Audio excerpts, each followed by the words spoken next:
Gálatas 1, verso 8. Diz assim a palavra do Senhor. Mas, ainda que nós mesmos, ou um anjo, ou mesmo um anjo vindo do céu, vos pregue evangelho que vá além do que vos temos pregado, seja anátema. Fechemos nossos olhos. Deus poderoso, em nome de Cristo Jesus, te louvamos e te agradecemos por essa noite, pela honra e o privilégio de estarmos aqui reunidos em oração, em adoração ao teu santo nome. E agora, Pai, nós temos a oportunidade de ouvir a tua palavra, de sermos instruídos quanto ao erro, quanto ao engano e quanto à tua palavra. Deus, nos ajude, nos capacite nessa noite a receber a tua palavra, a compreender e guardar em nosso coração, e não somente isso, que possamos ser teus instrumentos para replicar todas as verdades que aqui aprendemos. Deus, me ajuda com o teu poder, com a tua graça, que eu possa ministrar no poder do teu Espírito, porque sem ti, Senhor, nada posso. Sem ti, nada podemos. Só o Senhor pode nos capacitar a ensinar e aprender. Nós estamos nas tuas mãos. Nós, em nome de Cristo Jesus, repreendemos toda a força do mal, toda ação maligna que possa gerar cansaço, ansiedade, tristeza. Que o Espírito Santo nos prepare para estarmos atentos em paz, sem dor, sem ansiedade, sem preocupação, apenas querendo ouvir a tua voz e sermos instruídos. Toma tudo em tuas mãos, Pai. Em nome de Cristo Jesus. Amém. Os irmãos podem se assentar? Hoje é o segundo dia do nosso estudo sobre seitas e heresias do Adventismo, né? Nós tivemos um estudo abençoado já, uma introdução com o pastor Lucas, e hoje nós vamos dar continuidade. Sim, irmãos, essa igreja ela é uma seita. Eu já começo afirmando que ela é uma seita. A igreja adventista do sétimo dia, ela usa a Bíblia, sim, mas à luz das doutrinas deles. Eles não buscam as suas doutrinas nas Escrituras, não. Eles buscam comprovar as doutrinas que eles já creem nas Escrituras. Eles lêem a Bíblia à luz dos falsos profetas. Eu até gostei muito dessa imagem. O que lança luz sobre a Bíblia são os falsos profetas. Então, não somente eles creem que esses falsos profetas e os seus escritos são inspirados, né? Ou seja, equivalentes à Escritura. Quando você vai analisar, na verdade, esses profetas eles estão acima das Escrituras. Porque muito do que eles ensinam é contrário na Bíblia. E eles têm que ficar com o ensino dos falsos profetas. Então, a gente não sejamos tímidos, porque às vezes você pode pensar, nossa, mas pegar uma quinta-feira para ficar falando mal de outra igreja. Não, irmãos, não são igreja. Eles são a seita. É o nosso trabalho como cristão defender a verdade e fazer calar, né, esses falsos cristãos. Porque eles, irmãos, eles usam as nossas Bíblias, até usam. Eles têm um linguajar de cristãos, eles se portam até como cristãos, mas não são cristãos. O que eles pregam é um falso evangelho. É um falso evangelho, irmãos. Ainda que venha adornado, né, com muita pompa, eles têm dinheiro, eles têm poder nos canais de comunicação, eles são influentes, né, eles falam muita coisa boa aí sobre saúde, falam algumas verdades boas sobre política, sobre arqueologia. Tudo isso é ornamento. Mas esse bolo aí que eles dão está envenenado, né? Essa panela tem veneno, né? Essa panela tem veneno. Você matar alguém envenenado, você dá aquele bolo bonito, todo enfeitado, igual eles entregam a mensagem deles. Mas lá tem veneno, né? É uma falsa igreja. E não fiquemos tímidos de acusar de seita, porque eles não se importam de nos acusar de seitas. Já está no fundamento deles, que todos nós, somos seitas. Somos falsa igreja. Somente eles são verdadeira igreja. Eu fico pensando, eles começam a partir de 1844. Então, antes não tinha igreja. Porque nunca ninguém pregou o que eles pregam. Nunca ninguém ensinou o que eles ensinam. Olha o que diz aí, documentos deles mesmos, um jornal oficial da denominação. As igrejas denominacionais caídas são Babilônia, ou seja, todos nós somos Babilônia. Elas têm estado a promover doutrinas venenosas, o vinho do erro. Esse vinho é composto de doutrinas falsas, como a imortalidade da alma, o tormento eterno do ímpio, ou seja, o inferno, a negação da existência de Jesus Cristo antes do seu nascimento em Belém. Nós não negamos a encarnação, mas eles dizem que Jesus já existia, não somente como Deus. Isso nós negamos. A defesa da guarda do domingo acima do dia de Deus, que é o sábado. Várias igrejas apresentam ao mundo esses erros e outros semelhantes, cumprindo assim as escrituras que dizem: as nações beberam do vinho da ira da prostituição da Babilônia. Todos nós somos seita, todo mundo. Igreja Batista, Presbiteriana, Assembleia, tudo seita. Só eles que são a igreja verdadeira, só eles.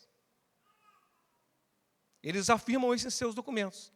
Irmãos, eu disse para vocês, eu fui discipulado por um irmão dessa... Não, para um amigo, né? Dessa seita. Durante um ano. E ele não me falou nada das coisas que eu estudei. Os absurdos que eles creem, eles não falam. Quando você pensa adventista, o que você pensa? Sábado. É a única coisa que você pensa. Porque o erro, o veneno, os absurdos, irmãos, que eles ensinam, ele nunca me falou. Ele nunca me falou. Nós, irmãos, temos diferenças em certas doutrinas com outras igrejas. Com a Assembleia, com outras igrejas. Nós temos algumas diferenças com os presbiterianos, até com batistas, nós temos algumas diferenças. Mas são nossos irmãos. São igreja de Deus. Mas eles não. Só eles ensinam a verdade. Aí outra fonte, Revista Adventista. Sim, eu creio no futuro brilhante do movimento adventista. Porque não somos uma simples igreja entre as demais. Somos a remanescente de Deus nesse tempo do fim. A pergunta 9 do voto batismal. Você crê que a igreja adventista do sétimo dia é a igreja remanescente e aceita a sua missão? Então, para você se tornar um adventista, você tem que crer que eles são a única igreja, né? Esse exclusivismo é a marca, é uma das marcas de uma seita. Quer dizer que só vocês estão certos. Irmão, pula fora que é laço. É onde começou tudo isso. A gente já teve um estudo, mas vou passar brevemente aqui. O William Milley, ele estava estudando aí Daniel 8, 14, e não sei como, ele fez um malabarismo aí incrível, e ele chegou à conclusão que Jesus voltaria em 1844, lendo esse texto. Esse texto diz, Daniel 8, 14, ele me disse, até 2.300 tardes e manhãs, e o santuário será purificado. Ele leu esse texto e chegou à conclusão que Jesus voltava em 1844. Ele deduziu, não sei de onde, que 2.300 tardes de manhã são 2.300 anos, e falar aqui que o santuário será purificado é que Jesus voltará à terra. Ele creu nisso, ele leu o texto lá e creu nesse negócio, ele creu mesmo, irmãos. Né? Ele fez um monte de conta maluca lá, porque fala, vamos lá, 2.300 tardes e manhãs são 2.300 anos. Mas quando começou essa contagem? Tem que começar em alguma data.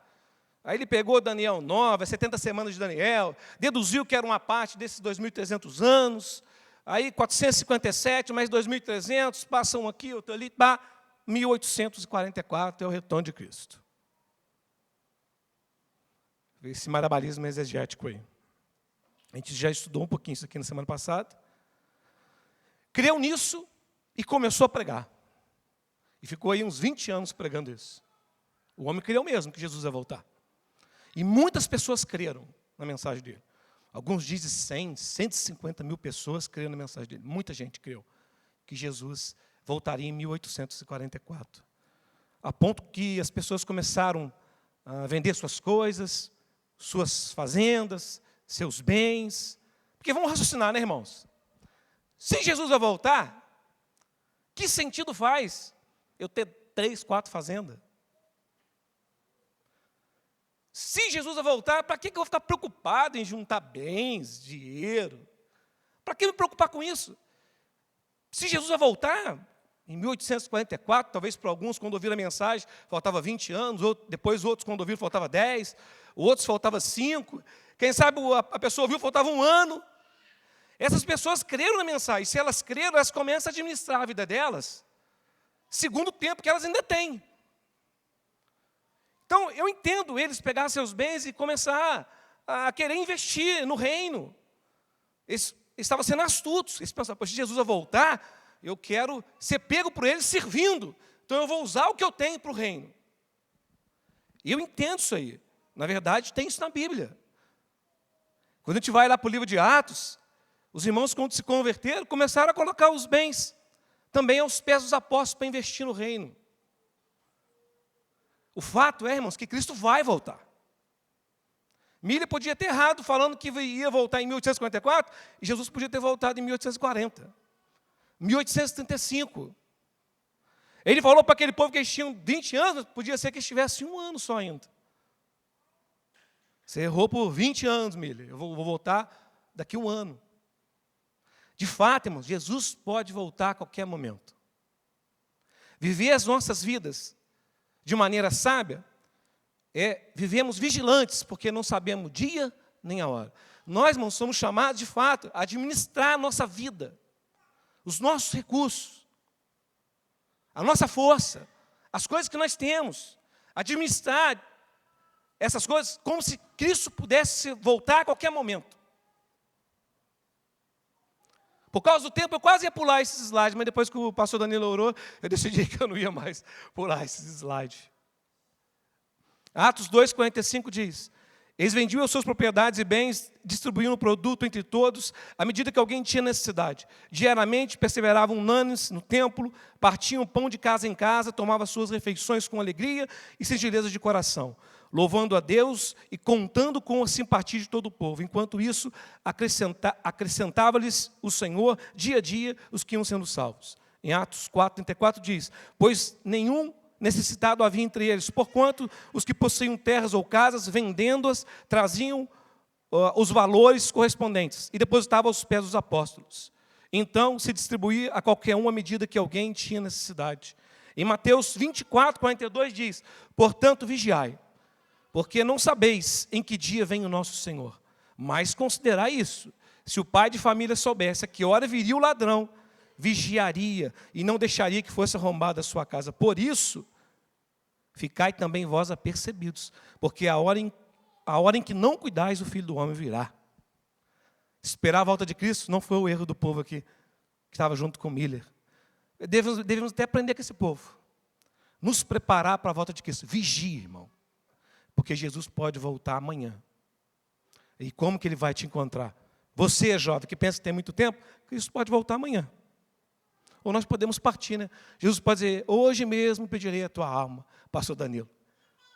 Mas não sabemos. Então, o erro deles foi marcar um dia. Esse foi o erro deles. Vamos fechar essa aspa, senão não acaba aqui. O erro deles foi marcar um dia. Miller fez um cálculo lá e pensou que ele voltaria. E não voltou. Ele não voltou. Miller ignorou a palavra que diz em Mateus 24,36. Mas a respeito daquele dia e hora, ninguém sabe. Nem os anjos do céu. Miller errou. Ele interpretou de maneira errada o texto de Daniel 8,14. Ele fez besteira. Ele fez exegese. Ele fez mau uso do texto. Ele errou feio. E ele mesmo disse: confesso o meu erro e reconheço o meu desapontamento, mas ainda assim, creio que o dia do Senhor está próximo. Isso é verdade. Miller reconheceu o seu erro, mas, irmãos, alguns fanáticos não reconheceram o seu erro. Ellen White não reconheceu, James White não reconheceu, Joseph Bates não reconheceu e Iron Edson não reconheceu. Então, esse fanático chamado aqui, Iron Edson aqui, ele, no outro dia, disse ter uma visão, né, e nessa visão, andando no milharal, ele viu Jesus entrando no Santo dos Santos. Nem Miller acreditou nesse negócio aqui. Eles falam que Miller é um dos pais, né, do adventismo. Ele falou que eu não, estou fora desse negócio. Esse negócio é barca furada. Ele vai dizer assim: eu não tenho confiança em nenhuma das novas teorias que surgiram, Miller que está dizendo, daquele movimento. Como a de que Cristo veio espiritualmente, ou que Ele entrou no lugar santíssimo do santuário celestial, no 10º dia do 7º mês. Ele falou: eu estou fora, essa teoria aí, isso não é de Deus não. Eu errei, mas esse negócio aí é muito pior. Mas esse cara aqui, Edson, ele vai dizer que ele teve a visão e, na verdade, Miller estava certo quanto à data, errado quanto ao local. Jesus voltou, mas não é aqui na terra, lá no santuário celestial. Ele vai dizer: o céu parecia abrir-se diante de mim, E vi clara e distintamente que, em vez de nosso sumo sacerdote sair do lugar santíssimo, do santuário celestial, para vir à terra, no 10º dia do 7º mês, ao fim dos 2.300 dias, ele, naquele dia, entrou pela primeira vez no 2º compartimento daquele santuário. E que ele tinha uma obra a realizar no lugar santíssimo, antes de vir à terra. É isso que os adventistas creem. Na verdade, os adventistas, a igreja adventista, está sustentada sobre esse fundamento aqui. Se Jesus não voltou nesse dia, se essa interpretação de Daniel 8,14 é falsa, a igreja vai ruir. Por isso que eles vão sustentar até a morte esse negócio aqui. Não faz sentido nenhum a igreja se isso aqui for mentira. Nos primeiros escritos, um documento adventista vai dizer: vi que Jesus fechou a porta do lugar santo e abriu a porta do Santíssimo e passou para dentro do 2º véu, onde agora ele está junto à arca. Ou seja, Jesus, quando ressuscitou, ele ficou só no lugar santo. Ele só foi entrar no lugar santíssimo em 1844. Então, eles vão afirmar que Daniel 8,14 ensina que Jesus entrou no lugar santíssimo depois de 2.300 anos, contado a partir de 457, e foi dar lá em 1844. Jesus só entrou no lugar santíssimo em 1844, para iniciar uma segunda fase do seu ministério. É isso que eles creem. É isso que sustenta a igreja adventista no 7º dia. Se isso é mentira, a igreja é uma farsa. Será que Daniel 8,14 ensina isso, irmãos? Vamos ver, né? Vamos abrir, então, o livro de Daniel, capítulo 8.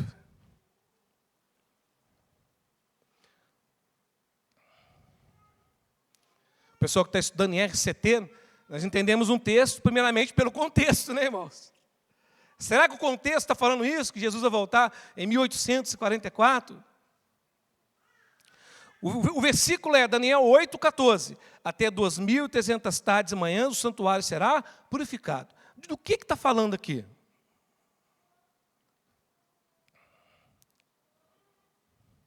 Vamos primeiramente abrir Daniel capítulo 8, verso 20. Para a gente ver o contexto.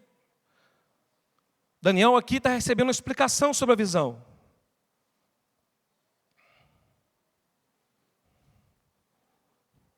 Quando vai ser os acontecimentos, o que vai acontecer. Olha o que diz aí Daniel, capítulo 8, verso 20. Aquele carneiro com 2 chifres que viste são os reis da Média e da Pérsia. Mas o bode peludo é o rei da Grécia. O chifre grande entre os olhos é o primeiro rei. Qual que é o contexto aqui então? Do império. Ele está dizendo, o carneiro é Média-Pérsia, o bode é Grécia. Então, onde vai surgir esse rei? Está dizendo, vai ser no domínio grego. Está no texto aqui, a gente vai ler, né? Ele está explicando quando vão acontecer essas coisas. Então, ele está dizendo, o chifre grande entre os olhos é o primeiro rei. Então, isso tem que acontecer no domínio grego. Vamos agora no verso 22.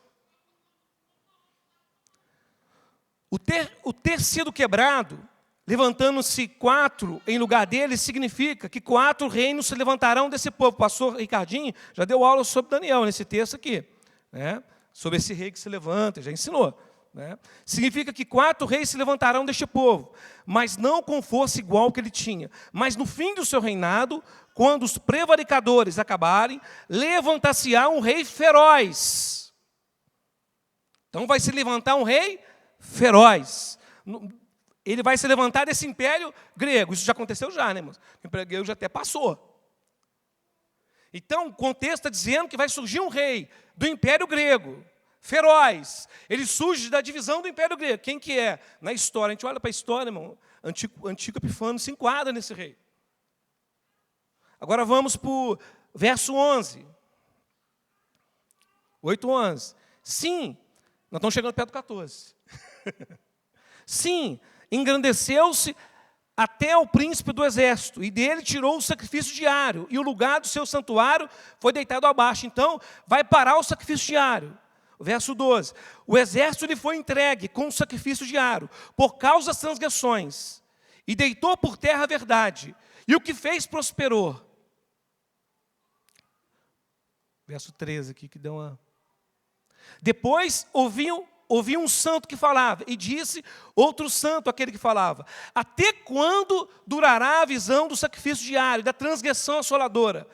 Visão na qual é entregue o santuário e o exército, a fim de serem pisados. Até quando vai durar isso? Os sacrifícios vão parar, vai acontecer algo assolador, mas até quando vai durar isso? Essa é a pergunta que foi feita.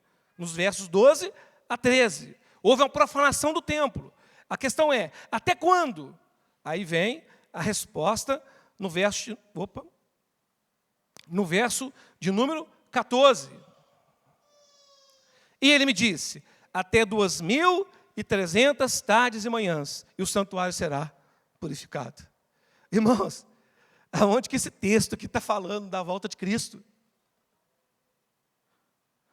Não tem como tirar isso do contexto. Isso aqui é linguagem de sacrifícios diários.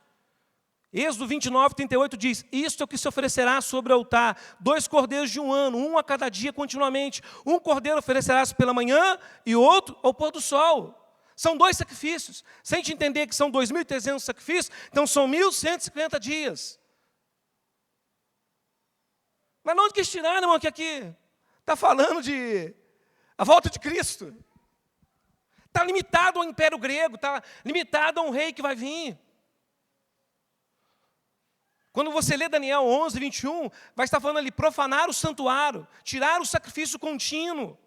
É uma descrição clara do que já aconteceu, está para trás. Quando a gente pega aí o 1 Macabeus, mas aqui é livro histórico, é um livro histórico, irmãos. O livro de 1 Macabeus está registrado, o livro histórico, que houve interrupção do culto e abominação sobre o altar. Foi erguido um altar pagão, isso está na história. Aí no meio, aí, 8,14, está falando que o santuário será purificado. E 1 Macabeus 4, 52 ao 54, está falando que houve a purificação do altar, com origem da festa de Hanukkah. Ou seja, festa das luzes, festa da dedicação. Isso está na história, está para trás. Olha o que diz o livro de 1 Macabeus. No ano 148 da era grega, no dia 25 do 9º mês, o mês de Quisleu, os sacerdotes levantaram-se de manhã cedo e, conforme a lei prescreve, ofereceram um sacrifício no novo altar, onde os sacrifícios iam ser queimados. E isso aconteceu 3 anos depois de os pagãos terem profanado o templo, exatamente no mesmo mês e dia. Os judeus consagraram o templo com hinos e músicas de harpas, liras e símbolos. Todo o povo se ajoelhou, prostraram-se para bendizer o céu pela vitória que lhes tinha dado. Ficaram todos muito alegres e contentes, pois a vergonha causada pelos pagãos já tinha desaparecido. Judas, os seus irmãos e todo o povo de Israel resolveram que a festa da dedicação do altar seria comemorada com muita alegria durante 8 dias, na mesma data, todos os anos, começando no dia 25 de Quisleu. Está aí. Está cumprido já. Irmãos, essas predições de Daniel, elas são tão precisas, mas tão precisas, que os liberais, eles olham, nossa, esse negócio é preciso demais. Até os liberais, irmãos. Esse negócio cumpriu tudo, certinho. Ele falou, isso aí tem falcatrua. Com certeza alguém escreveu isso depois. Os liberais vão alegar isso, que o livro de Daniel foi escrito depois ou durante. Porque Daniel acertou com precisão, porque foi guiado pelo Espírito Santo de Deus. E Deus não pode errar. Deus falou pela boca dele. Diferente, Deus não falou pela boca de Mille e nem fala pela boca dos falsos profetas da igreja adventista. Logo, nós podemos afirmar com toda certeza, retorno de Cristo em 1854, heresia, das brabas, né?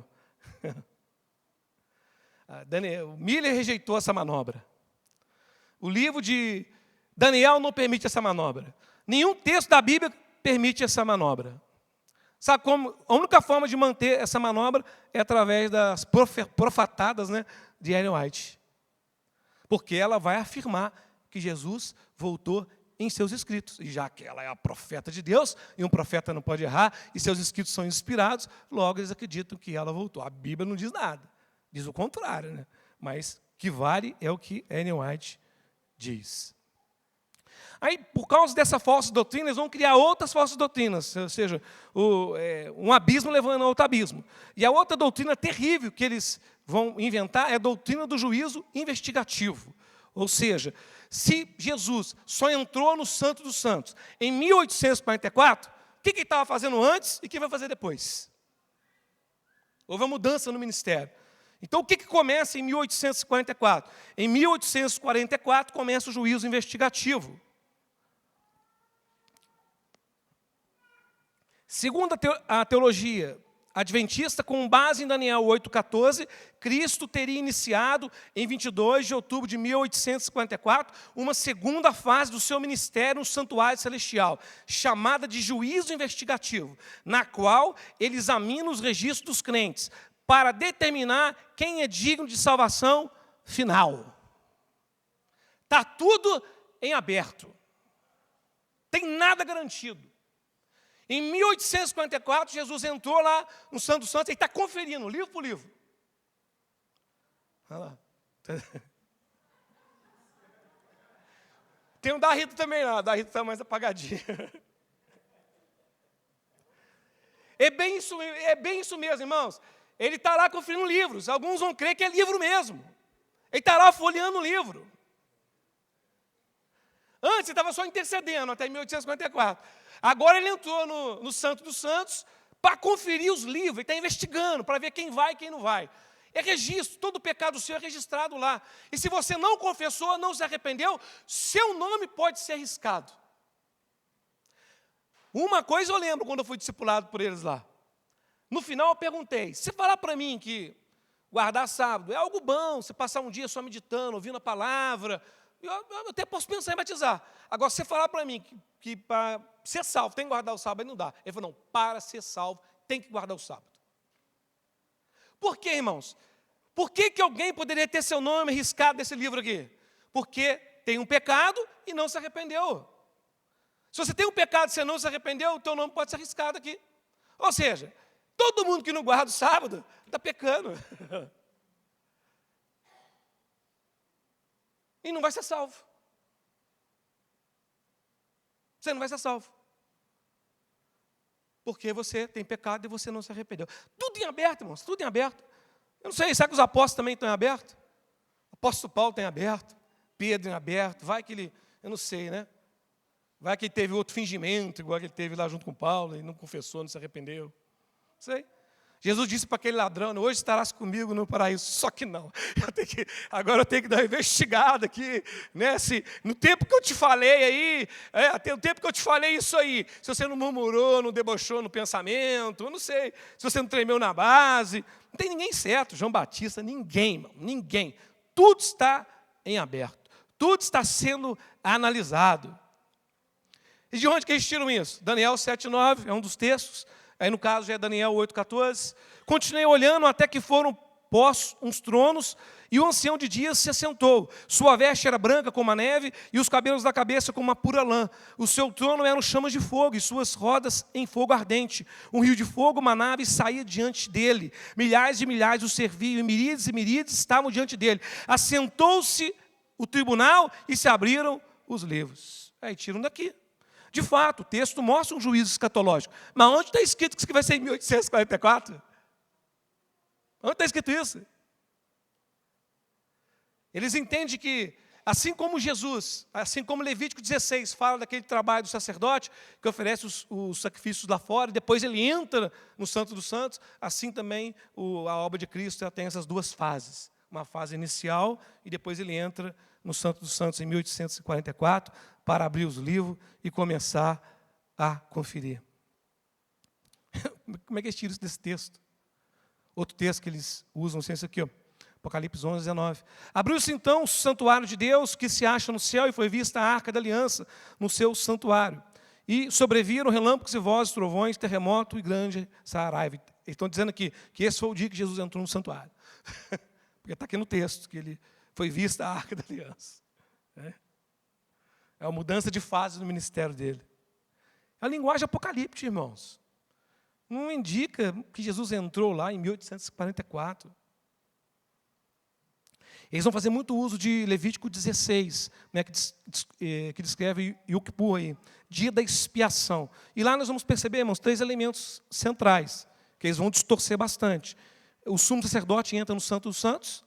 Então, nós vamos perceber isso. Então, eles vão dizer, o sumo sacerdote entrou no Santo dos Santos. Logo, em 1844, Jesus também entrou no Santo dos Santos. É esse tipo de link que eles fazem. O sangue do bode para o Senhor faz expiação. Depois nós vamos tratar desse ponto aqui. O bode emissário, Azazel, leva os pecados ao deserto. Então, como que eles vão entender? Né? Como que é a interpretação adventista?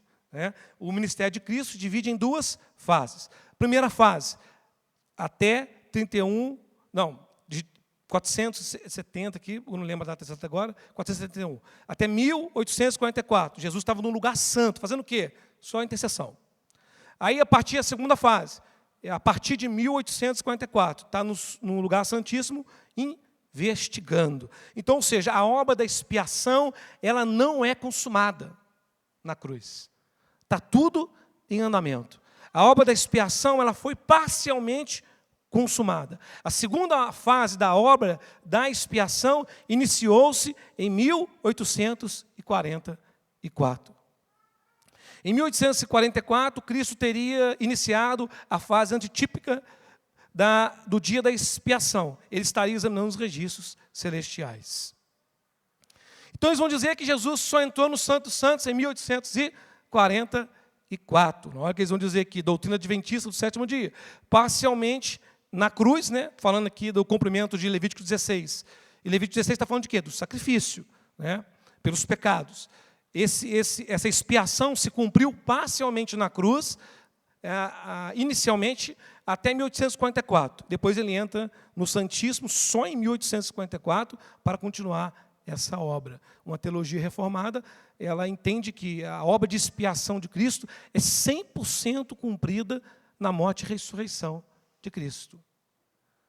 Então, eles afirmam que Jesus só entrou no Santo dos Santos em 1854. Agora me explica, irmãos, como que eles vão sustentar isso com Hebreus 9, 11 a 12. Olha aí. Quando, porém, vem Cristo como sumo sacerdote dos bens já realizados, mediante o maior e mais perfeito tabernáculo, não feito por mãos, quer dizer, não desta criação, não por meio de sangue, de bodes e de bezerros, mas pelo seu próprio sangue, entrou no Santo dos Santos uma vez por todas, tendo obtido redenção eterna. Como que eles vão sustentar que Cristo só entrou no Santo dos Santos em 1844, quando Hebreus diz que ele já entrou no Santo dos Santos? Hebreus está errado e a Ellen White está certa. Só assim. Em Levítico, realmente, os sacrifícios apontam para Cristo. E a expiação foi 100% concluída. Não tem nada de segunda fase. Mas eles defendem isso. E como que eles vão defender isso? Com Hebreus 1:3. Ele que é o resplendor da glória, a expressão exata do seu ser, sustentando todas as coisas pela palavra do seu poder, depois de ter feito purificação dos pecados, assentou-se à direita de Deus nas alturas. Obra concluída, 100%. Assentou-se à direita de Deus, não está falando de obra pelo meio, que a segunda parte começa em 1844. Hebreus 9, 24. Porque Cristo não entrou em santuário feito por mãos, figura do verdadeiro, porém, no mesmo céu, para comparecer agora por nós diante de Deus. Eu acho que Hebreus deve estar errado, os pais da igreja devem estar errados, só a Ellen White que está certa. John Owen afirma, Cristo entrou no céu imediatamente após sua ascensão, tendo obtido eterna redenção.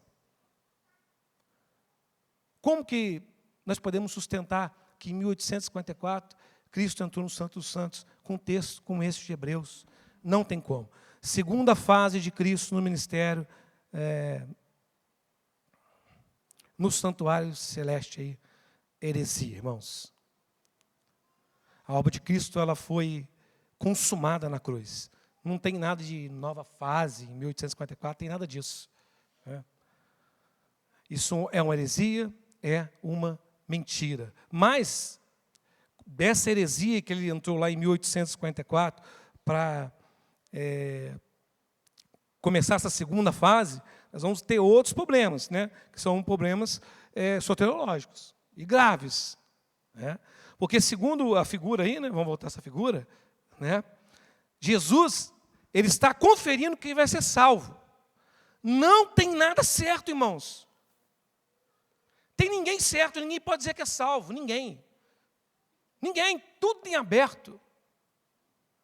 Jesus está examinando ainda, está examinando. A sua salvação pode ser revogada. Caso por caso sendo analisado. Os seus pecados estão registrados lá. E ele está analisando lá. Ah, pastor Luciano, aquele dia lá no futebol, bateu no Mohawk, ainda fingiu, né? Que apanhou, né? Simulou, ainda contou para os outros e não confessou o pecado até hoje.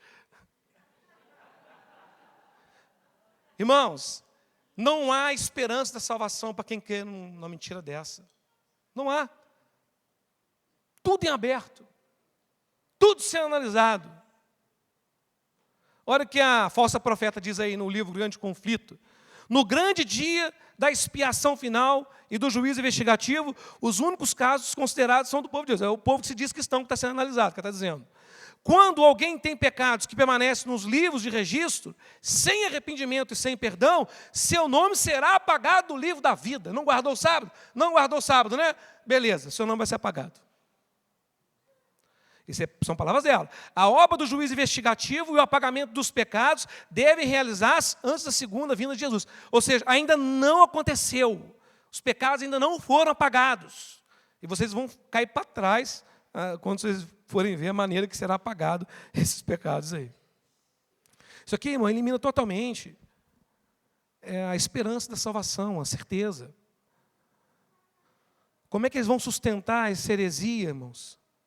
Com Romanos 5:1, justificado mediante a fé, nós temos paz com Deus, por meio de nosso Senhor Jesus Cristo, por intermédio de quem obtivemos igual acesso pela fé, a esta graça na qual estamos firmes e gloriamos na esperança da glória de Deus. Nós temos, não vamos ter, nós temos paz com Deus hoje, agora. Como é que eles vão sustentar isso diante de Romanos 5:1?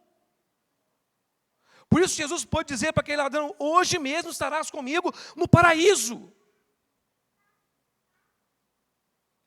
Porque justificação, a gente tem aprendido muitas vezes aqui na igreja, é um ato forense, jurídico. Deus te declara justo e acabou. Não por causa do teu desempenho, não porque você se arrependeu de cada pecadinho e confessou. Por causa da obra perfeita de Cristo, Ele te declara justo. Se existe esse livro lá, com o nome lá do João Vitor, lá, quando abrir, está justificado. Porque creu em Cristo. Não tem esse negócio de investigação posterior. Como é que a gente vai defender diante desse texto aqui? Agora, pois, já nenhuma condenação há para os que estão em Cristo Jesus. Em verdade vos digo, quem ouve a minha palavra e crê naquele que me enviou, tem a vida eterna. Não entra em juízo, mas já passou da morte para a vida. Porque com uma única oferta aperfeiçoou para sempre quantos estão sendo santificados. Se Jesus olhar lá o nosso registro, aqueles que creem, ele vai ver o quê? Justificado, santificado, perdoado, adotado. Então Jesus está analisando agora o caso dos apóstolos. Analisando o caso do Estevão, né? Vai que na última pedrada ali, né, falou um palavrão, ou xingou.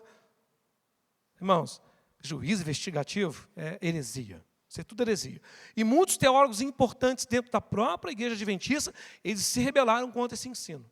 Né? Esse Desmond Ford foi um dos principais. Ele falou, não há evidência bíblica de um juízo investigativo, começando em 1844.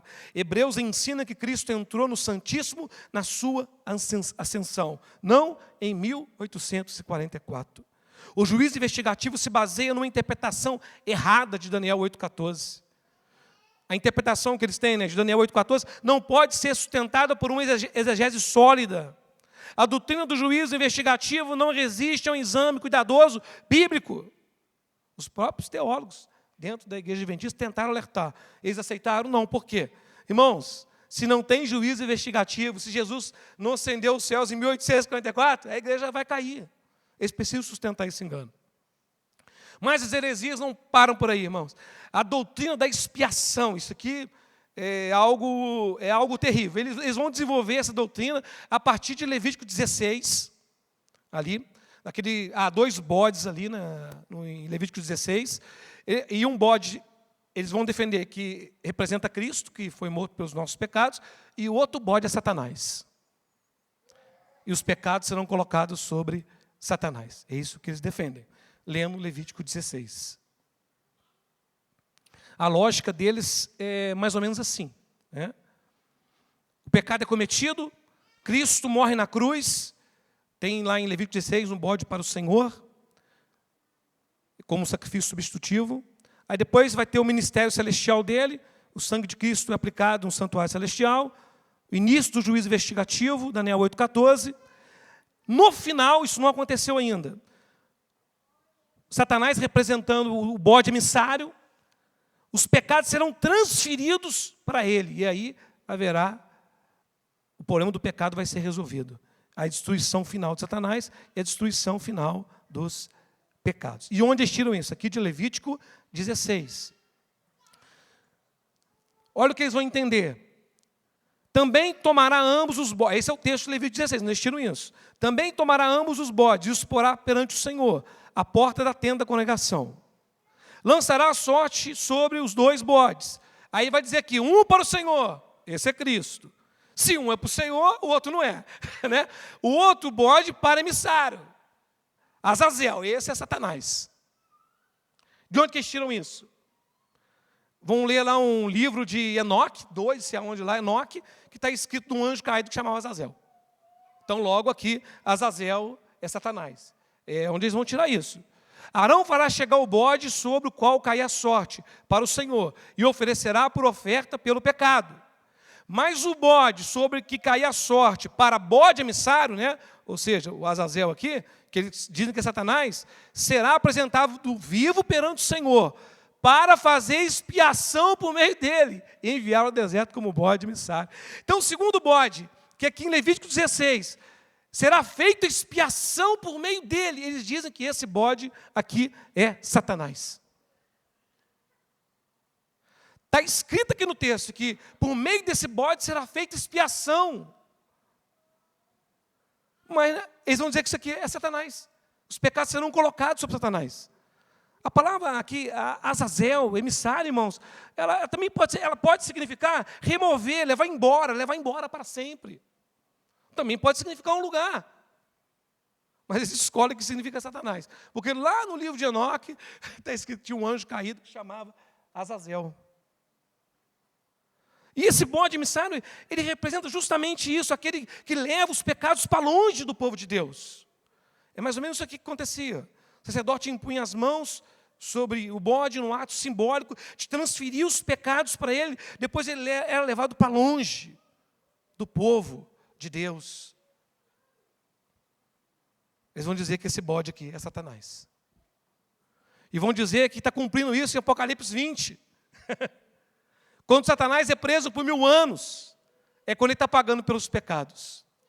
Olha o que Ellen White vai dizer. Satanás, representado pelo bode emissário, deverá sofrer a punição final pelos pecados dos justos.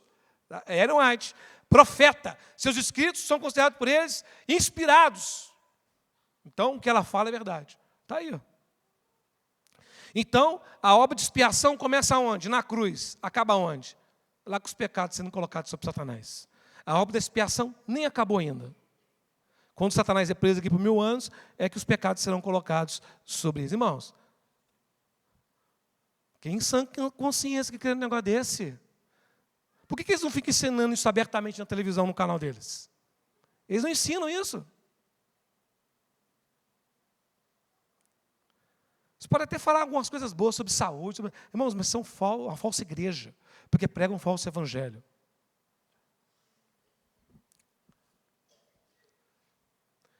Nós podemos afirmar em alto e bom som que a doutrina da expiação adventista é uma heresia. Dizer que os pecados do povo de Deus são colocados sobre Satanás, irmãos, é uma violação desse princípio reformado que nós temos, solos Cristo. Só Cristo pagou a nossa dívida pelos nossos pecados. Ele pagou de maneira plena, perfeita, de uma vez por todas. Essa figura representa a Ellen White. Na verdade, era bem mais feia que essa figura aí, viu? É que o ChatGPT é bonzinho com ela. Eu não sei porquê, né? Mas você olha umas fotos dela, bem carrancuda, né? Como que eles vão sustentar isso?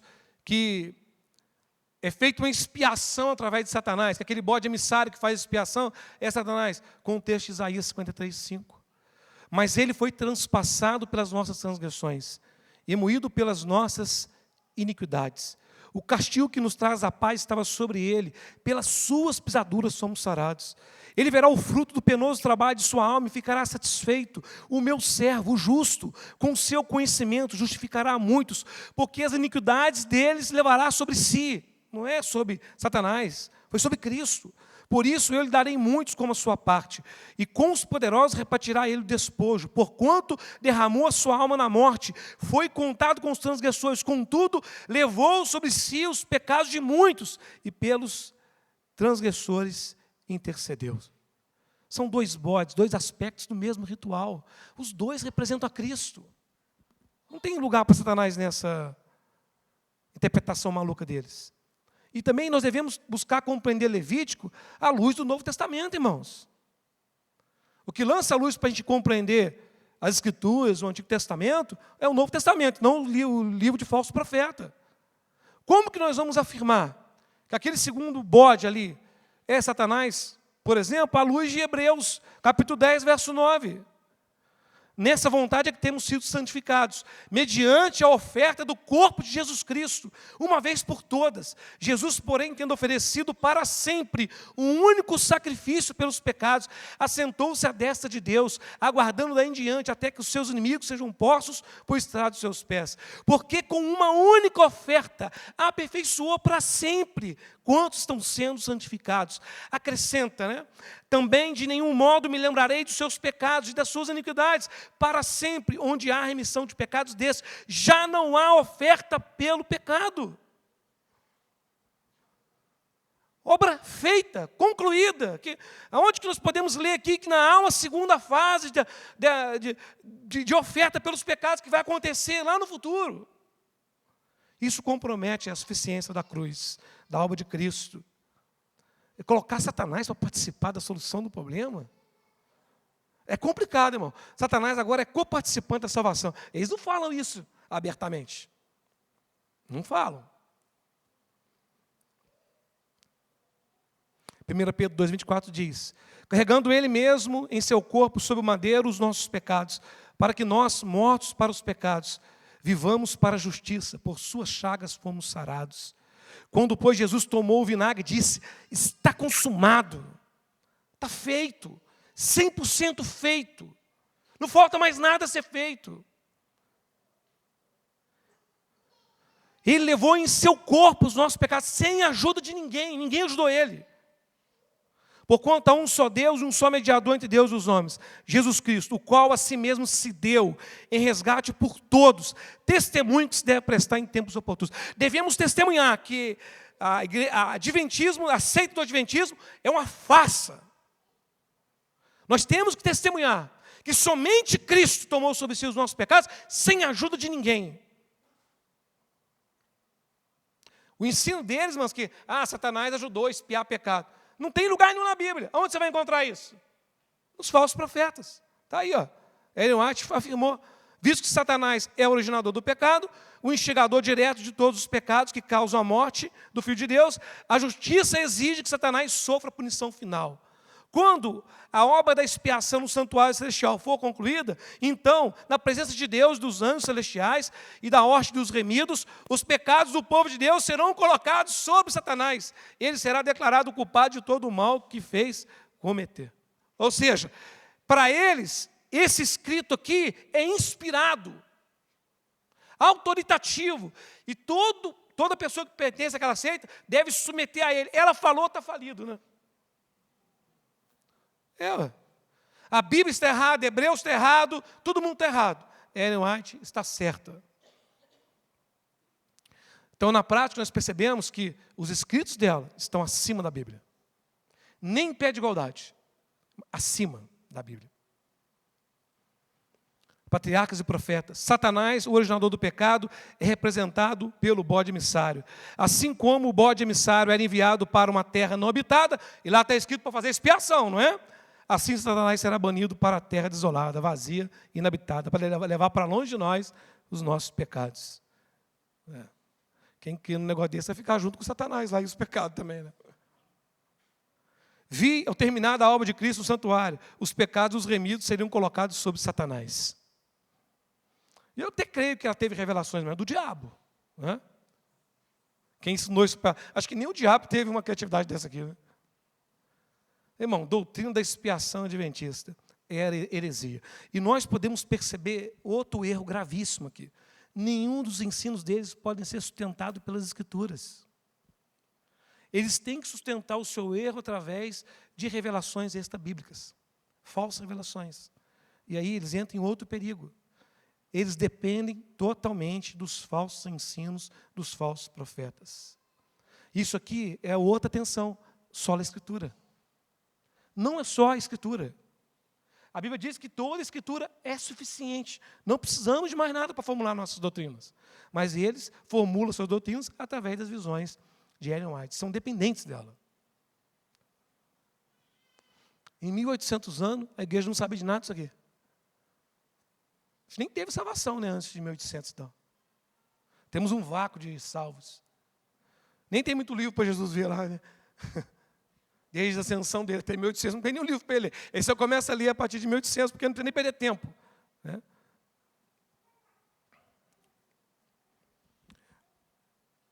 Seus escritos falam com autoridade profética e provêm consolo, orientação, instrução e correção.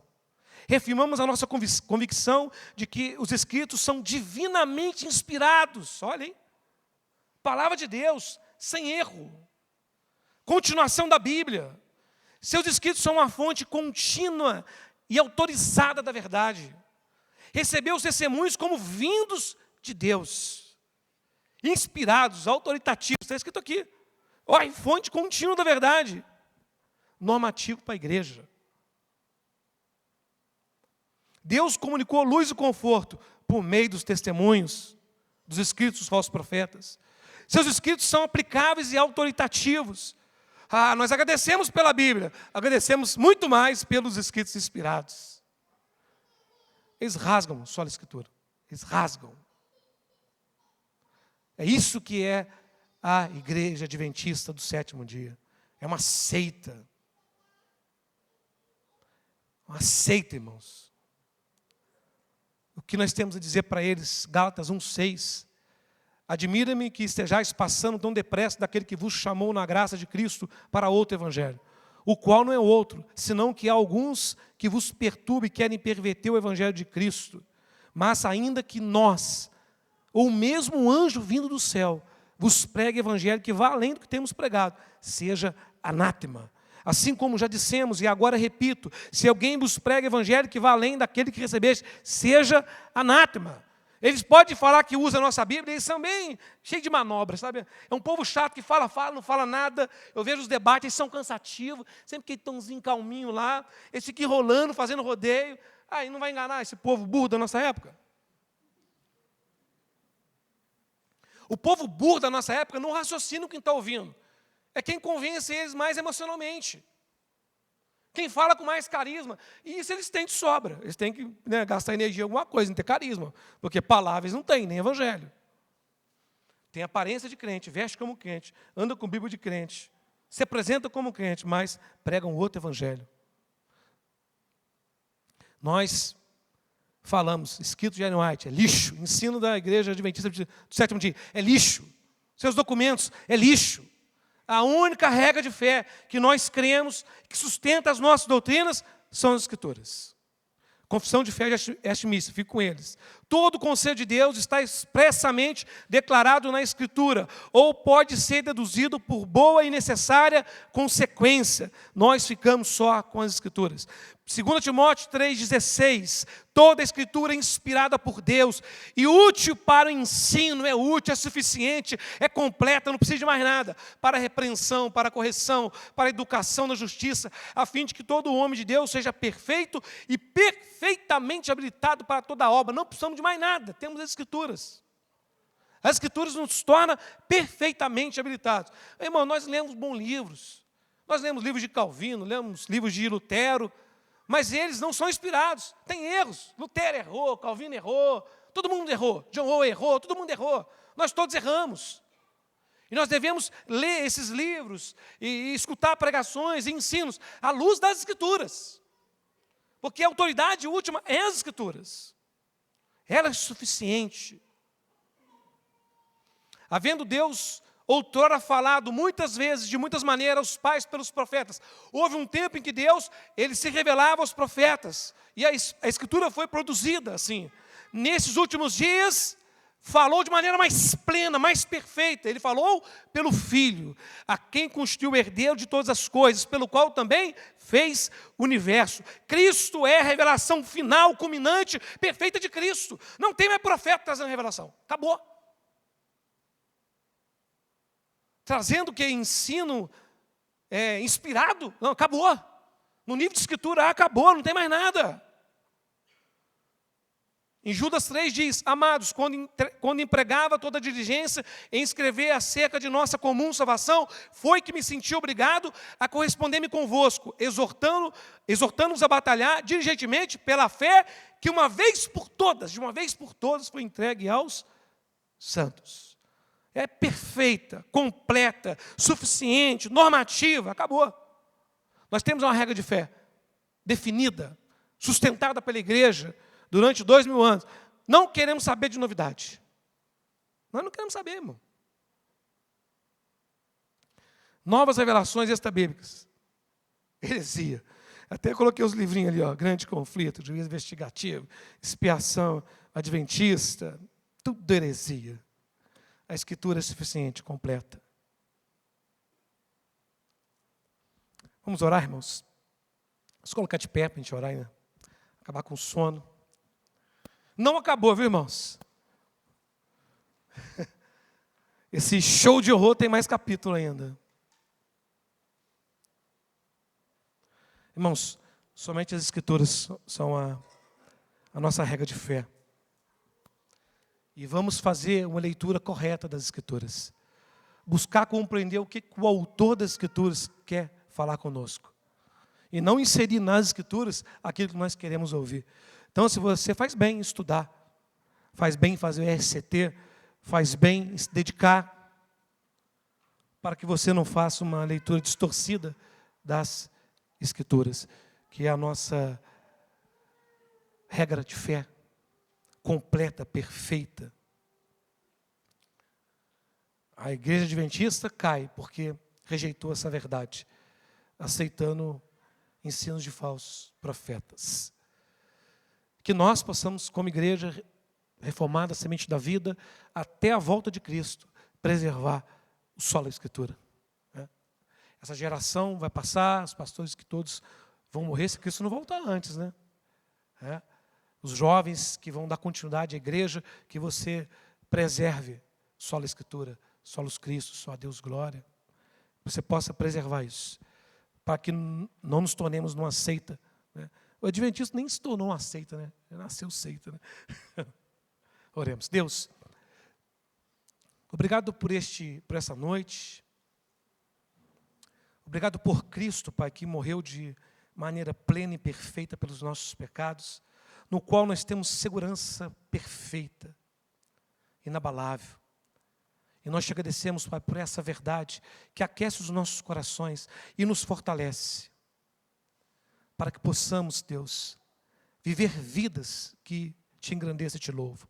Deus, nos ajuda como igreja, de posse do conhecimento que o Senhor nos deu, e conhecimento, Pai, é responsabilidade, que possamos não nos calar, porque os falsos profetas não se calam, as falsas igrejas não se calam, eles trabalham, eles investem. Os filhos das trevas são mais prudentes, Pai. Mas que nós, sabendo que Cristo pode voltar a qualquer momento, a qualquer instante, que nós possamos ter sabedoria de administrar as nossas vidas, de maneira sábia, inteligente, administrar os nossos recursos, o nosso tempo, investindo naquilo que é eterno. Nos ajuda a gastar nossa vida anunciando o Evangelho, porque há muitas pessoas, Pai, debaixo de enganos como dessa falsa igreja, e eles não se calam em pregar suas mentiras, mas nós nos calamos de posse da verdade. Arranca de sobre nós a timidez, a covardia, Arranca de nós esse mundanismo que nos faz pensar no somente aqui e agora, mas não nos faz investir no reino, na eternidade, naquilo que é duradouro. As preocupações, Pai, do dia a dia, elas vão nos atolando de tal maneira que a gente só pensa aqui nos nossos problemas e esquecemos porque estamos aqui nesse mundo. Somos o povo de Deus. E o nosso Cristo nos deu a missão, e por todo o mundo pregando o Evangelho a toda criatura, e batizando eles no nome do Pai, do Filho e do Espírito Santo.